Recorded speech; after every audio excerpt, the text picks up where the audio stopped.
بسم الله الرحمن الرحيم الحمد لله رب العالمين والصلاة والسلام على سيد الأنبياء والمرسلين وعلى آله وأصحابه أجمعين أما بعد সম্মানিত দর্শক মণ্ডলী, আমাদের অঞ্চল তথা আমাদের এলাকার মধ্যে ফরজ নামাজের পরে সম্মিলিত দোয়ার প্রচলন রহিয়াছে। এই দোয়াকে কেন্দ্র করে কিছু বাড়াবাড়ি দেখা যায়। এক দলে এমতো সম্মিলিত মোনাজাতকে বিদআত বলে থাকে, আবার আরেক দলের তরফ থেকে এমতো সম্মিলিত মোনাজাতকে জরুরি মনে করা হয়। যদি কোনো ব্যক্তি এমতো সম্মিলিত দোয়ার মাঝে অংশগ্রহণ না করে, তাকে কটাক্ষ করা হয়, হুতপুস করা হয়। শরীয়তের দৃষ্টিতে উভয় দলেই ভুলের মাঝে রহিয়াছে।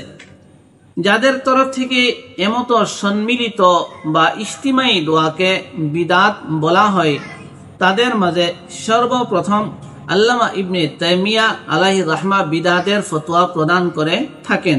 তারপর উনার শিষ্য আল্লামা ইবনে কাইয়িম আলাইহির রাহমা বিদআতের ফতোয়া প্রদান করেন। তারপর উনাদের অনুসরণকারী আমাদের অঞ্চলের তথাকথিত আহলে হাদিস লা মাযহাবী ভাইরা বিদআতের ফতোয়া প্রদান করে থাকে। তাদের তরফ থেকে দলিল পেশ করা হয় যে কোনো হাদিসে ফরজ নামাজের পরে সম্মিলিত বা ইজতিমাই দোয়া করার প্রমাণ পাওয়া যায় না। আর যেগুলো রিওয়ায়াতের মধ্যে ফরজ নামাজের পরে দোয়ার কথা উল্লেখ রয়েছে, তার দ্বারা উদ্দেশিত হলো যে শেষ বৈঠকে সালামের পূর্বে দোয়া করা। এই সম্বন্ধে তাদের এমতো দলিলকে খণ্ডন করে আল্লামা ইবনে হাজার আসকালানী আলাইহির রাহমা ফাতুল বারিতে, ঠিক এমতো হিসাবে আল্লামা জাফর আহমদ উসমানী থানভী আলাইহির রাহমা এলাউস সুনান নামের গ্রন্থে লিপিবদ্ধ করেন যে তাদের এমতো দলিল ঠিক নয়, বরঞ্চ একাধিক রিওয়ায়াতের দ্বারা এই কথা প্রমাণিত হয় যে নবী করিম সাল্লাল্লাহু আলাইহি ওয়াসাল্লাম নামাজ শেষ করার পরে অর্থাৎ সালাম ফিরানোর পরে দোয়া করেছেন। আর তাদের এমতো কথা বলা যে ফরজ নামাজের পরে সম্মিলিত দোয়া করা বিদআত, এমতো কথাও ঠিক নয়। কারণ একাধিক রিওয়ায়াতের দ্বারা ফরজ নামাজের পরে দোয়া করা আর সাবিত রহিয়াছে। কারণ বিদআত বলা হয় প্রত্যেক এমতো নতুন জিনিস দিনের মাঝে সওয়াবের নিয়তে সংযোজন করা যার কোনো কুরআন এবং হাদিসে প্রমাণ নেই। অথচ ফরজ নামাজের পরে সম্মিলিতভাবে দোয়া করার একাধিক রিওয়ায়াতের দ্বারা প্রমাণিত হয় বা সাবিত রহিয়াছে। সেই জন্য কাহারও তরফ থেকে এমতো কথা বলা যে ফরজ নামাজের পরে সম্মিলিত মুনাজাত করা বিদআত ঠিক নয়। হযরতে আব্দুল্লাহ ইবনে আব্বাস রাদিয়াল্লাহু তাআলা আনহু থেকে এই আয়াতের তাফসীরে বর্ণিত রহিয়াছে যে ফাইদা ফারাগতা ফানসাব আই ফানসাব ফি দুআই, অর্থাৎ যখন তোমরা নামাজ থেকে ফারিগ হয়ে যাও তখন তোমার দোয়ার মধ্যে মশগুল হয়ে যাও। ঠিক এমতো হিসাবে আরেকটি রিওয়ায়াতের মধ্যে বর্ণিত রহিয়াছে আল্লাহ রাব্বুল আলামিন আল্লাহ রাসূল সাল্লাল্লাহু আলাইহি ওয়াসাল্লামকে সম্বোধন করে বলেন যে ইদা সাল্লাইতা ফাকুল আল্লাহুম্মা ইন্নী আসআলুকা ফি'লাল খায়রাত ওয়া তারকাল মুনকারাত ওয়া হুব্বাল মাসাকিন।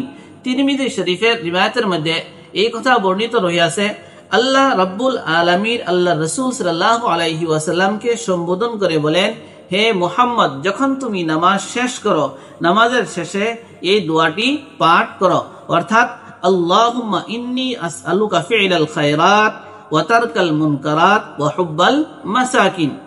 এমতো হিসাবে আরেকটি রিওয়ায়াতের মধ্যে বর্ণিত রহিয়াছে যে হযরতে আব্দুল্লাহ ইবনে জুবাইর রাদিয়াল্লাহু তাআলা আনহু একজন সাহাবীকে দেখলেন যে নামাজের শেষে হাত উত্তোলন করে উনি দোয়া করতেছেন।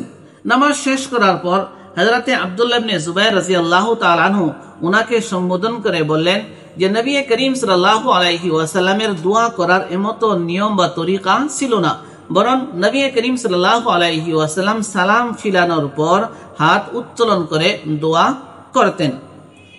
এমতো হিসাবে আরেকটি রিওয়ায়াতের মধ্যে বর্ণিত রহিয়াছে যে আন সাইব ইবনে ইয়াজিদ আন আবিহি আন্না নবী সাল্লাল্লাহু আলাইহি ওয়াসাল্লাম ইযা দাআ ফারাফা ইয়াদাইহি মাসহা ওয়াজহাহু বিয়াদাইহি আবু দাউদ শরীফে বর্ণিত রহিয়াছে যে আল্লাহ রাসূল সাল্লাল্লাহু আলাইহি ওয়াসাল্লাম যখন দোয়া করতেন উভয় হাত উত্তোলন করতেন এবং দোয়ার শেষে উভয় হাত চেহারায় মুছে দিতেন।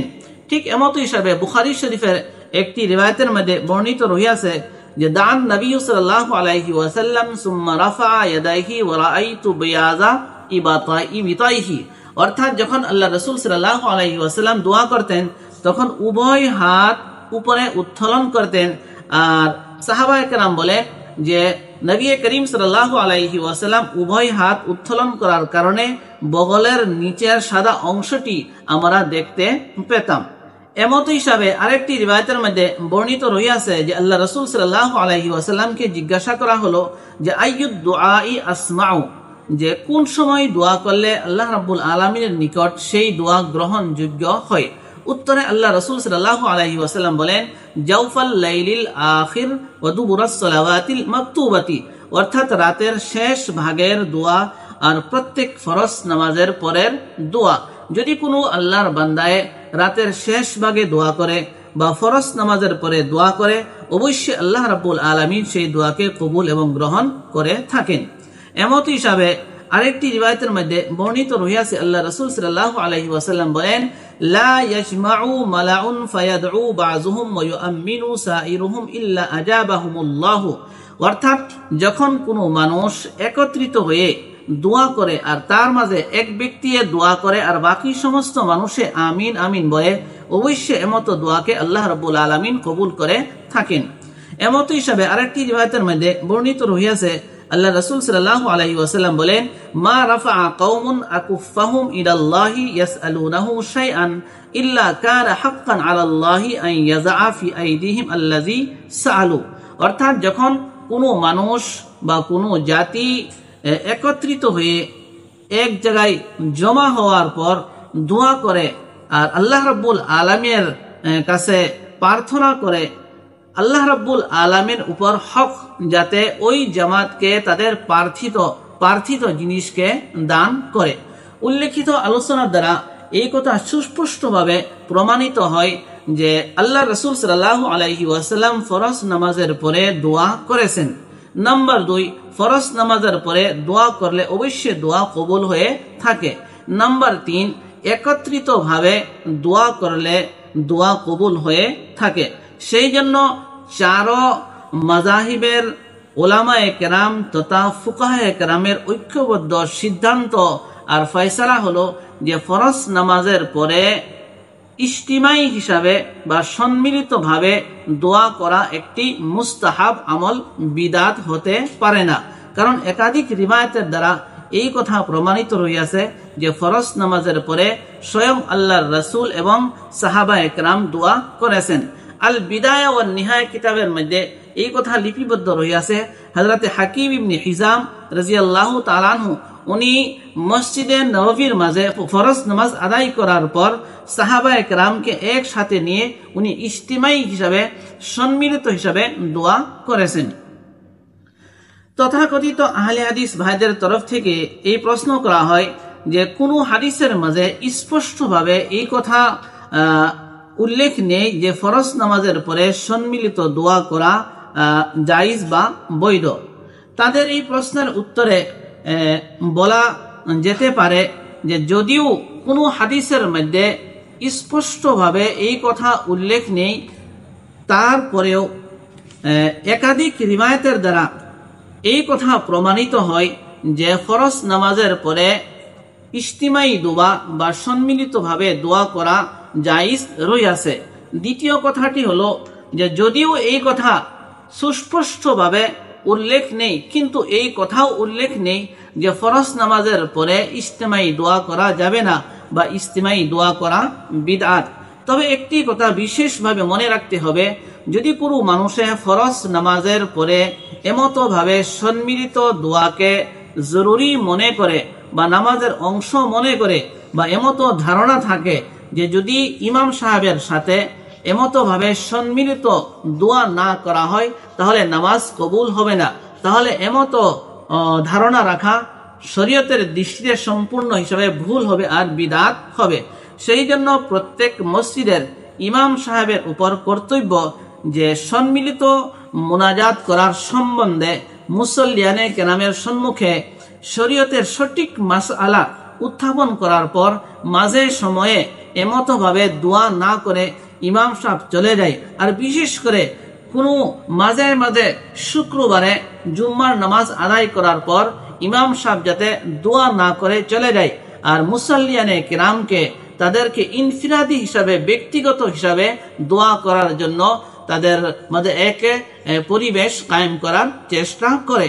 কেননা আমরা জানি যে মুক্তাদি এবং ইমামের সাথে সম্পর্ক আরম্ভ হয় তাকবীরে তাহরিমা কোয়া মাত্রেই, আর মুক্তাদি এবং ইমামের সম্পর্ক শেষ হয়ে যায় সালাম ফিরানোর মাত্রেই। সেই জন্য দুয়ার মাঝে ইমাম এবং মুক্তাদির কোনো সম্পর্ক থাকে না। সেই জন্য প্রত্যেক মুসল্লির উপরে কর্তব্য যে নিজস্বভাবে আল্লাহ রাব্বুল আলামিনের কাছে দোয়া করার চেষ্টা করে। আল্লাহ রাব্বুল আলামিন আমাদের সবাইকে সঠিক হিসাবে কোরআন এবং হাদিসের উপরে আমল করার তৌফিক দান করুন, আমিন।